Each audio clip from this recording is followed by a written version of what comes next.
¿Alguna vez te has preguntado por qué un niño obtiene un puntaje alto en analogías pero bajo en vocabulario o viceversa?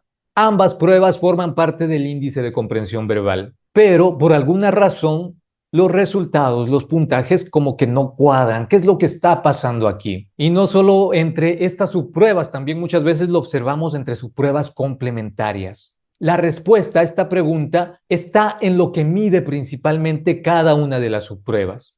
Analogía, por ejemplo, requiere mucho más de la habilidad de razonamiento verbal para obtener un buen puntaje en comparación a lo que requiere la subprueba de vocabulario, que se relaciona un poco más con el acceso a conocimiento adquirido.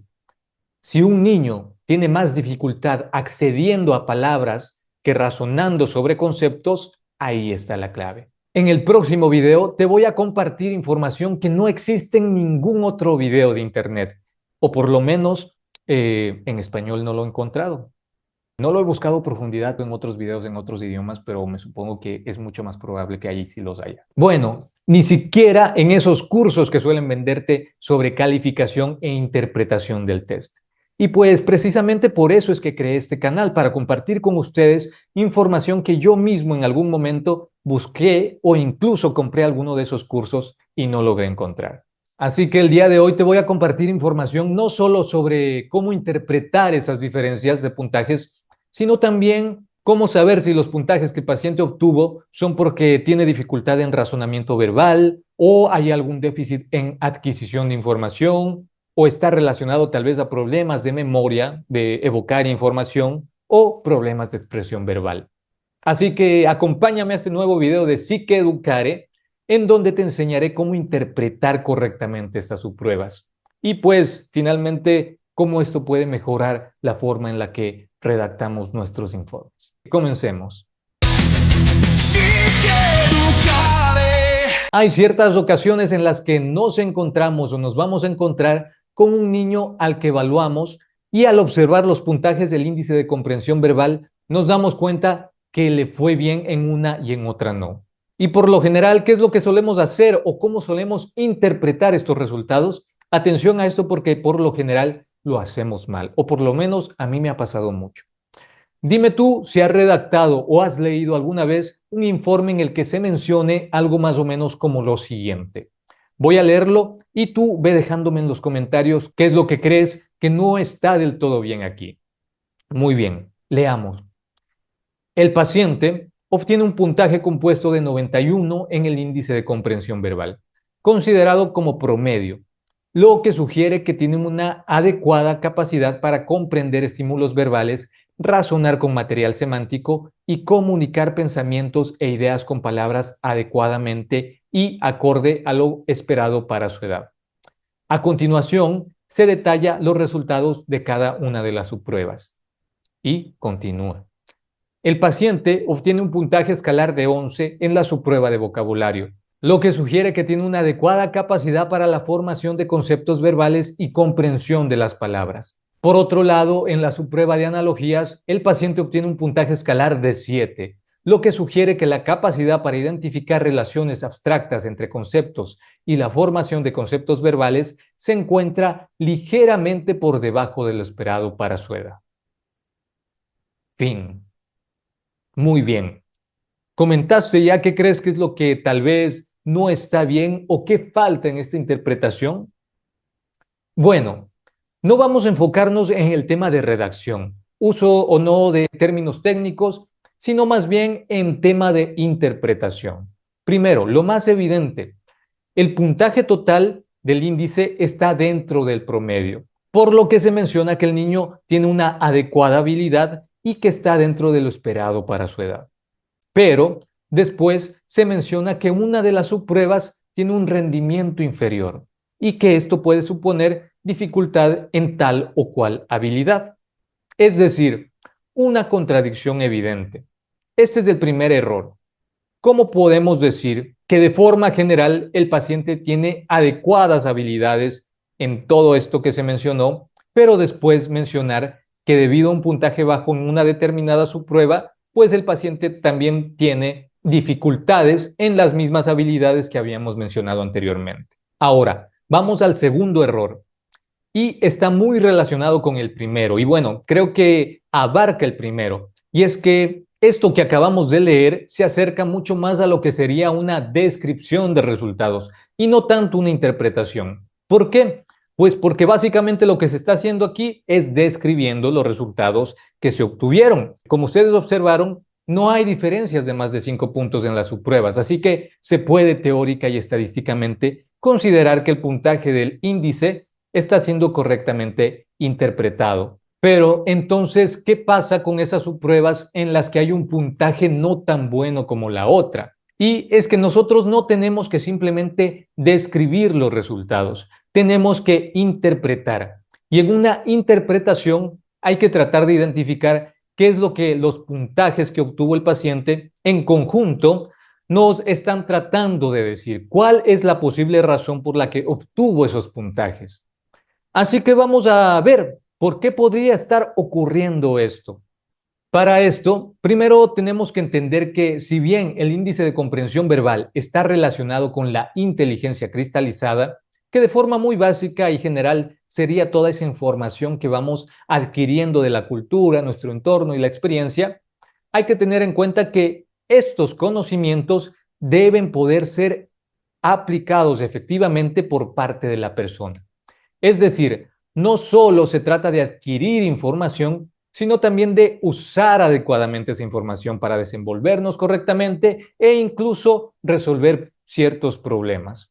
Y para lograr hacer esto, necesitamos del razonamiento. Y en este caso, del razonamiento verbal, que es el que nos va a permitir resolver preguntas cuyas respuestas posiblemente no nos las han enseñado, pero que usando la información que sí tenemos, que sí hemos adquirido, podemos encontrarla. Por ejemplo, tal vez a un niño se le enseñó que tiene que apagar las luces cuando nadie está usándolas, pero posiblemente no se le enseñó por qué debe hacerlo.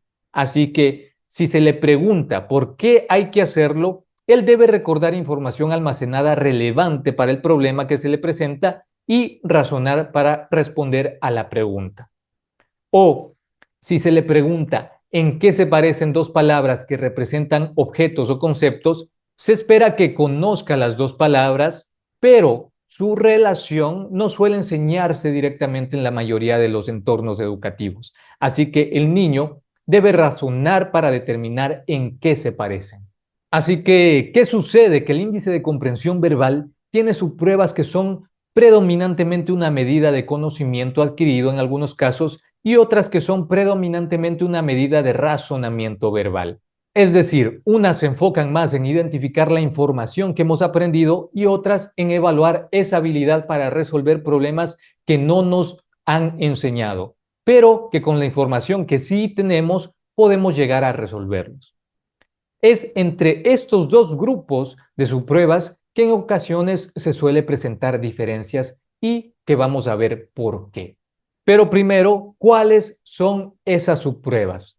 Las subpruebas cuyos puntajes son más una medida de conocimiento adquirido son las de vocabulario e información. Y las que demandan un poco más de razonamiento verbal son las de analogías y comprensión. Ahora, ojo con esto, porque el hecho de que mencione que ciertas subpruebas están más relacionadas con el conocimiento adquirido, no quiere decir que la habilidad que se evalúa no esté influenciada por el proceso de razonamiento. Sí lo está. Por ejemplo, en vocabulario, podemos haber adquirido conocimiento, tener palabras almacenadas y su significado, pero cómo, cuándo y en qué contexto usamos una u otra palabra requiere del razonamiento. Por ejemplo, decimos que la vacuna contra el COVID fue descubierta o inventada. ¿Cuál es la diferencia? ¿Cómo tenemos que utilizar estos términos y cuándo son correctos? Otro ejemplo, consideren que para usar la palabra obviar adecuadamente en una conversación, uno debe primero percibir que alguna acción hará innecesaria otra acción. Así que el vocabulario sí está influenciado por el razonamiento, pero en el caso específico de estas subpruebas y cómo han sido diseñadas, los puntajes están más inclinados a ser una medida de conocimiento adquirido. Ahora, las subpruebas cuyo puntaje son más una medida de razonamiento verbal, como ya lo mencioné, son analogías y comprensión. Y esto lo podemos evidenciar en los ejemplos que ya les di hace un momento, en la pregunta que se le hace al niño sobre por qué hay que apagar la luz o en identificar en qué se parecen dos palabras. Ahora sí, ¿qué pasa cuando hay diferencias entre estas subpruebas?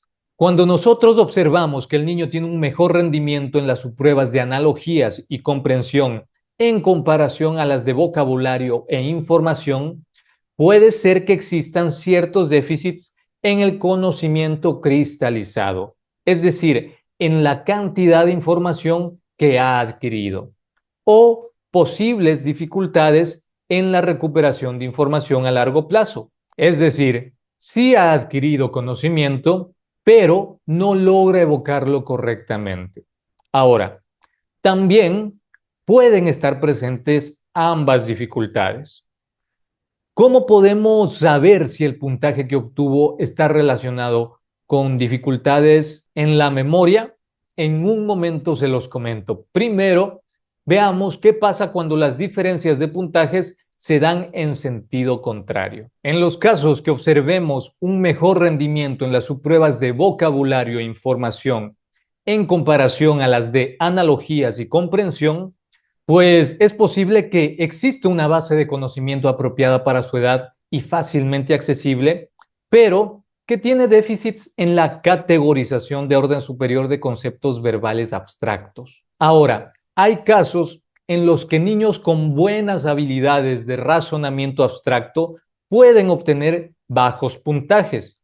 Y esto puede pasar cuando no tienen una recuperación eficiente de la memoria a largo plazo o cuando hay algún déficit en expresión verbal. ¿Cómo podemos identificar si esos puntajes son por alguna de estas razones? Pues vamos a explicarlo después de responder la pregunta que quedó pendiente hace un momento. ¿Cuál es la forma en que podemos identificar si los puntajes bajos en las subpruebas de vocabulario e información están relacionadas con dificultades en la evocación de información? Primero, desde el punto de vista de observación clínica, los examinados que dan respuestas circunlocutivas muy largas o logran muchas respuestas de un solo punto pueden tener dificultades de recuperación que justifiquen una evaluación adicional. Por ejemplo, si se le pregunta ¿qué es una manzana? Y en lugar de decir es una fruta, dice es algo que crece en los árboles, que a veces es verde, roja, etcétera. Se da la vuelta y no llega a la respuesta principal. Es decir, parecería que sabe lo que es, pero no logra evocar la palabra correcta. Entonces, ¿cuál es esa evaluación adicional que se mencionó y que sería necesaria aplicar en estos casos con la finalidad de tener datos que despejen nuestras dudas de si son o no dificultades de recuperación de información? Pues para esto el WISC estadounidense tiene una versión en la que adapta las subpruebas y en lugar de pedir una respuesta libre, se le ofrece al paciente varias opciones. Es la misma subprueba, pero se le ofrece opciones múltiples para que él escoja la respuesta correcta. De esta forma, si el niño tiene dificultades para evocar, cuando se le ofrece la pista, la información va a salir y le va a ir mejor en esa versión de la subprueba que en la otra. ¿Cuál es el único problema con esta subprueba y más específicamente con esta versión del WISC, conocida como WISC 5 integrada? Pues es que en las versiones en español no la tenemos. Entonces, ¿qué hacemos? Dirán ustedes, ¿por qué se los cuento entonces?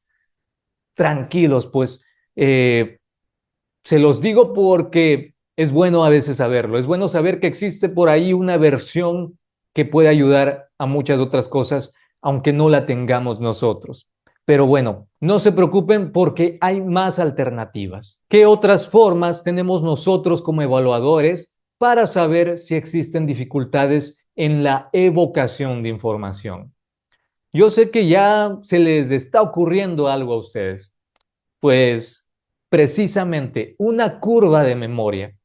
Si dentro de las pruebas que aplicamos está una curva de memoria como la de la ENI2, por ejemplo, vamos a tener información sobre la codificación, el almacenamiento y la evocación de información. Ahí podemos hacer uso de los datos que nos aportan, por ejemplo, el recuerdo con claves y el reconocimiento para contrastarla con los resultados obtenidos en el WISC e identificar si es la evocación de información la que está influyendo en estos puntajes. Muy bien, ahora sí, vamos con la siguiente pregunta que quedó pendiente.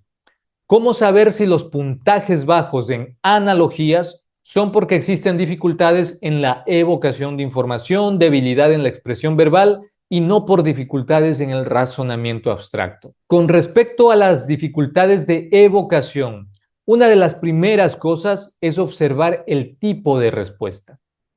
Si el paciente produce una respuesta categórica simple, por ejemplo, si el paciente produce una similitud concreta, como sería ambos son verdes, que es una respuesta de un punto, en comparación a una respuesta más abstracta y de dos puntos, como sería ambos son vegetales.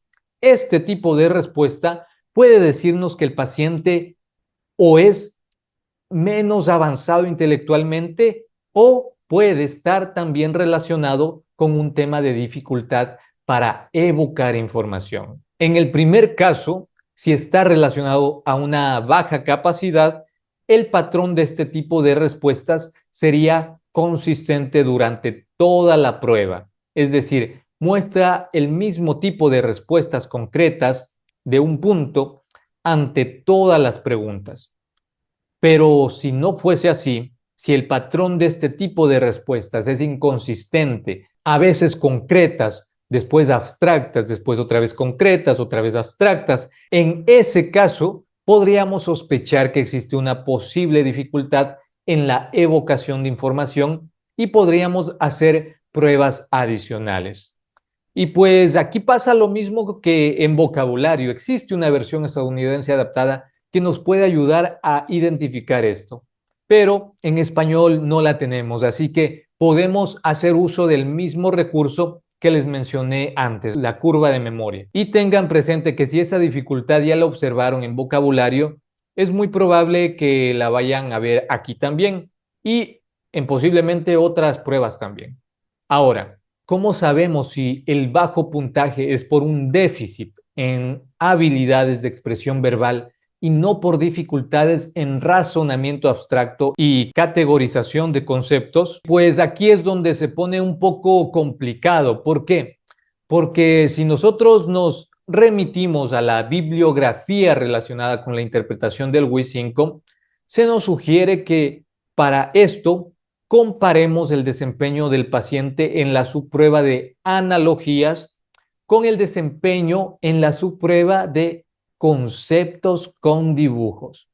Ustedes ya conocen esta prueba y la recuerdan porque estaba en el WIS 4. Y esta prueba requiere la categorización de conceptos verbales abstractos, pero no requiere que el niño explique verbalmente su pensamiento.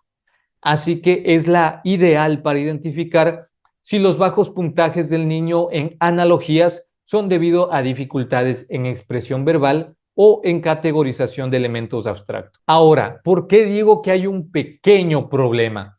Es porque, como ustedes saben, esta subprueba ya fue eliminada del WIS 5. Así que solo tenemos la del WIS 4. Pero, aún así, esto lo recomiendan los propios autores de la escala, así que me parece curioso porque, pues, el WIS 4 tiene baremos de hace varios años atrás, dependiendo de qué adaptación tengan. Y como ustedes saben, por el efecto Flynn, si los baremos son de hace unos 10 años atrás ya, por ejemplo, pues teóricamente el paciente va a terminar obteniendo de 2 a 3 puntos más de lo que se esperaría. En este sentido, no me parece tan confiable aplicar esa subprueba y comparar los puntajes. Aún así, eso se recomienda en el texto, por lo que si lo hacen, pues hay que tener muy en cuenta esto del efecto Flynn. Ahora, ¿Qué es lo que también podemos hacer? No conozco otra subprueba que evalúe mediante estímulos visuales la categorización de conceptos verbales abstractos, pero podríamos primero compararla con las subpruebas de matrices de razonamiento, que si bien no evalúa específicamente categorización de conceptos abstractos, sí nos da una referencia con respecto al razonamiento y la capacidad para identificar patrones abstractos. Segundo, aplicarle una prueba de expresión verbal. Y si se observó que en matrices o en rompecabezas visuales le va bien, pero en expresión verbal le va mal, entonces podríamos suponer tal vez, dependiendo del resto de información que tengamos, que la razón del bajo puntaje en analogías son predominantemente dificultades en expresión verbal. Ahora sí, con toda esta información, ustedes ya van a poder pasar de una simple descripción de los resultados a hacer un análisis e interpretación más profundo de los puntajes que han obtenido en su evaluación. Y antes de terminar, no se vayan sin escuchar la siguiente advertencia, que es muy importante. Recuerden que los puntajes no determinan si existe o no un déficit específico. Es nuestro trabajo interpretar esos resultados. Un bajo puntaje en una subprueba de forma muy general puede estar relacionado con tres cosas: una baja capacidad en esa determinada habilidad, una falta de oportunidad para desarrollar esa habilidad particular, es decir, no tuvo la suficiente estimulación o exposición a esa información o conocimiento, por lo que no la ha podido adquirir o desarrollar adecuadamente, o algún tipo de interferencia que comprometa la adquisición o expresión de la habilidad particular. Y pues aquí ya vamos a tener múltiples factores, desde trastornos del aprendizaje, secuelas de traumatismos cráneoencefálicos, déficits de coordinación motora, hasta aspectos emocionales como la influencia de la ansiedad en el rendimiento del paciente durante la evaluación. Y va a ser nuestro trabajo identificar correctamente todo esto. Espero que este video sea de beneficio para ustedes y les ayude a interpretar y redactar mejor sus informes. Y si así es, por favor no olvides suscribirte, darle un me gusta, compartir el video con todos los colegas que conozcas para que así podamos irnos convirtiendo cada vez más o mejorando cada vez más la forma en la que evaluamos. También de esta forma, pues me motivas a seguir creando contenido como este. Que tengas un excelente día y hasta el próximo video.